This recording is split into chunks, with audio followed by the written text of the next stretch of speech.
جا چێ هەیە پێی خۆش نەبێ بەڕێز بێ والله کامەی حرمەتمە بۆ ڕووی یەک بەیەکی جەنابتێن ئێوە هەمووتان جێگەی ڕێز و حرمەتن کامەی بێڕێزە حەز دەکا پێی بڵێ بەڕێزی جا ئەگەر دەتەوێت لە دنیا و قیامەتا بەڕێزبی هەوڵ بدە ڕێزی دایک و باوکت بگرە هەر کەسێک خوا بە حەق بپەرستێ غەیری خوا نەپەرستێ هاوبەشی بۆ بڕیار نەدا لە هاوار لێکردن و لە جێبەجێکردنی شەریعەتەکەیدا پەنا بۆ غەیری خوا و ڕێبازی ئیسلام نەبا و پاشانیش لە ماڵی خۆیدا ئاگای لە دایک و باوکی بێ و حرمەتیان بگرێ واللهی بەڕێز دەبێ دەچینە خزمەت پێغەمبەر صلی الله عليه وسلم ئەمە قورئان ئەمەش فەرمودەکانی پێغەمبەر صلی الله عليه وسلم پیاوێک هەیە بە خەیر التابعین ناو دەبرێ وەیسی قەرەنی کوردەواری خۆمان دەڵێن وەیسی قەرەنی خۆی ناوی ئوەیسە وەیسی قەرەنی یەکێکە لەو پیاوانەی کە پێغەمبەر صلی الله عليه وسلم شاهدی بەڕێزی بە حرمەتی لای خوا بۆ داوە پێغەمبەری نەدیەوە بە چاو بۆیە سەحابی نییە بەڵام سەحابەی پێغەمبەری بینیوە صلی الله عليه وسلم پێغەمبەر لە مەدینەیە ئەو لە یەمەنە باسی کەسێکیان بۆ دەکا ئەمە دیارە خوای گەورە بە وحی بە پێغەمبەری صلی الله عليه وسلم وتووە ئینا خۆ پێغەمبەر ئەو پیاوەی نەدیوە کەس هەواڵی بۆ نەهێناوە پیاوێکی ناسراو نەبوو لە ناو خەڵکە فەمووی خەڵکی نا سەحابە بەڕێزەکانم پیاوێک هەیە ناوی ئوەیسە لە هۆزی قەڕەنە خەڵکی یەمەنە زۆر پیاوێکی بەڕێزە پەنجەی بۆ ئیمامی عومەر درێژ کرد عومەر تۆ دەیبینی بە چاوی خۆت عومەر تۆ چاوت پێی دەکەوێ بە یەک سەحابەی تری نەفەرموو عومەر تۆ چاوت پێی دەکەوێ ئەگەر چووی چاوت بەو پیاوەکەوت کە ناوی ئوەیسی قەرەنیە فەرمووی ئەگەر توانیت فإن استطعت أن يستغفر لك فافعل ئەگەر توانیت بیگەیتێ و داوای لێ بکەی بڵێ ئوەیسی قەرەنی بۆم داوا لە خوا بکە کە خوا لێم خۆش بێ سبحان الله ئوەیسێک بە خزمەت پێغەمبەر نەگەیشتووە عومەری کوڕی خەتاب عەشەڕەی مبەششەڕەیە بە موسڵمان بوونی عومەر ئیسلام عیزەتی پەیدا کرد بە دوعای پێغەمبەر موسڵمان بوو ئەو عومەرەی چەند شوێنی قورئان لەسەر نێت و دڵ و زمانی ئەو ئاەت هاتۆتە خوارەوە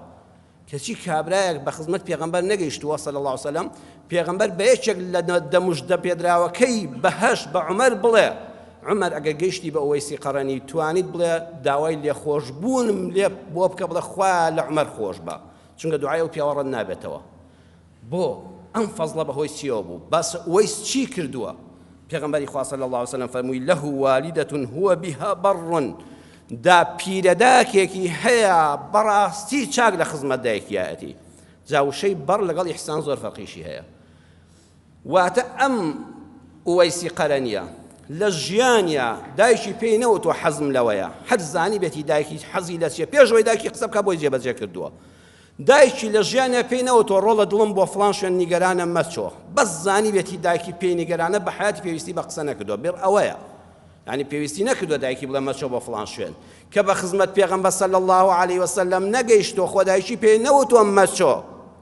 بەڵکو زانیوێتی دایکی ئۆقرە ناگرێ یەک شەو ئوەیس دایکی بەجێ بێڵێ دایکیشی کەنفتە لە جێیا کەوتووە وەکو ئێستاش نەبووە سیارە و تیارە هەبێ لەسەر پشتی وڵاخیش ئەو پیرێژنە خۆی ناگرێ بۆیە خوای گیان دایکم بەجێ ناهێڵم و بەدڵ لە خزمەت پێغەمبەرام صلی الله عليه وسلم یەک شەو دایکی بەجێ نێشت لە مقابلی ئەوەیە پێغەمبەر صلی الله عليه وسلم فەرمووی ئەوە بەندەیەکی خوایە لەو ئەقسەم عەلی الله لەئەبەڕە ئەگەر سوێن بخوا بڵێ خوا ئیشێکم لە تۆ دەوێ خوا بێدڵی ناکە خوا دڵنیا بن بۆی دەکا جا دەفەرمێ ساڵی دوای ئەوە کە ئیمامی عومەر بە خزمەتی گەیشت دواتر لە حەجە پیاوێکی بینی فەرمووی خەڵکی کوێی وتی خەڵکی یەمەنم وتی لە چ هۆزێکی وتی لە هۆزی قەڕەنم وتی ئوەیسی قەڕەنی دەناسی وتی ئەرە وەڵا کابرایەکی فەقیرە وتی چۆنە ئێستا وتی وەڵا کابرایەکی بێماڵ و حاڵ فەقیر و هەژار یەک دوو مانگە و مەڕی هەیە بۆ خۆی بە دیاریانەوەیە حال لەگەڵ خزمەتی پیرەدایکیدایە يعني کابرا بەلایەوە کەسێکی مهم نەبوو وەکو بڵێن لە فڵان کەسی گەڕەکەتان چۆن وەڵا کابرایەکە ئەل لە مزگەوت دەیبینم ئاوە ئیمامی عومەر فەرمووی خۆزگام جارش چاوم پێی دەکەوت ئیتر بۆی باسکردن ئەوە لەسەر زمانی پێغەمبەرەوە صلی الله عليه وسلم چ پیاوێکی گەورەیە ئەڵێ کابرای حاجی کە لە حەج هاتەوە چۆ خزمەت ئوەیس و وتی قوربان دوعای خێرم بۆ بکە خوا لێم خۆش بێ فەرمووی براکەم تۆ لە حەجی ماڵی خوا بووی دوعای حاجیان گیرایە تۆ دوعا بۆ من بکە فەرمووی تو خوا دوعام بۆ بکە خوا لێم خۆش بێ بە کەراماتی ئەولیا فەرمووی عومەری کوڕی خەتابت بینیەوە هەواڵەی پێدای سبحان الله ببێ ئەو دڵە پاکانە دڵی ئاوێنەیە وتی بەڵێ فەرمووی تو خوا ئاشکرام مەکە لە ناو خەڵکە ڕۆی ئەو شوێنەی بەجێ هێشت بۆی خەڵک بە پیاوچاکم نەزانێ و داوای دوعای خێرم لێ بکەوانەش خۆی سەر و نون کرد ئەم بینی خۆی خوای کردووە بۆیە خزمەتی دایکی دەکا بەس لەبەر خوا خوای گەورەش ئەو ڕێزەیدایە کە پێغەمبەری خوا صلی الله علیه وسلم بەبێ بینینی ڕوخسار بە پلەی تابعینی پێبەخشی